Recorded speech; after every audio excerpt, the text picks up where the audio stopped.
Hello guys, അപ്പോൾ നൂലൊക്കെ എടുത്തുള്ള വരവ് കണ്ടപ്പോഴേ മനസ്സിലായിട്ടുണ്ടാവും. യെസ് ഗൈസ്, ക്രോഷയാണ്.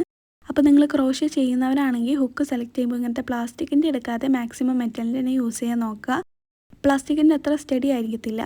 അപ്പോൾ ഞാനൊരു സൺഫ്ലവർ ആണ് ഉണ്ടാക്കാൻ പോകുന്നത്. അത് നിങ്ങൾക്ക് ഈ കളർ കോമ്പിനേഷൻ കണ്ടപ്പോൾ തന്നെ മനസ്സിലായിട്ടുണ്ടാവുമല്ലോ.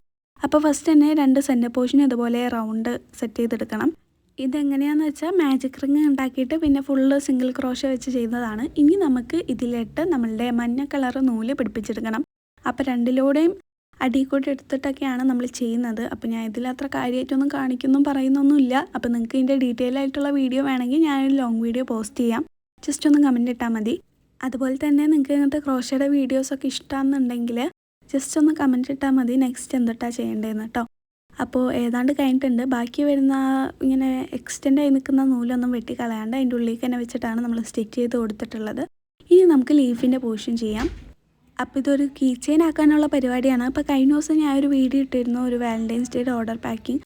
അപ്പോൾ അതിലും നമ്മൾ ഈ കീ ചെയിൻ വെച്ച് കൊടുത്തിട്ടുണ്ടായിരുന്നു കേട്ടോ.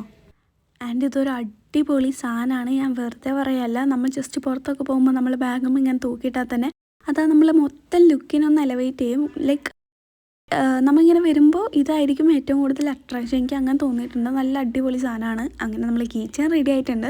അപ്പോൾ നിങ്ങൾക്ക് ഇഷ്ടപ്പെട്ട എന്തായാലും കമൻറ്റ് ചെയ്യുക. അതുപോലെ തന്നെ ഇതെൻ്റെ 10ാമത്തെ വീഡിയോ ആണ്. ഞാൻ ഇതിന് മുമ്പും വീഡിയോസ് പോസ്റ്റ് ചെയ്തിട്ടുണ്ട്. നിങ്ങൾക്ക് താല്പര്യം ഉണ്ടെങ്കിൽ ജസ്റ്റ് ഒന്ന് ചെക്കൗട്ട് ചെയ്തോളൂ. അപ്പോൾ ബൈ.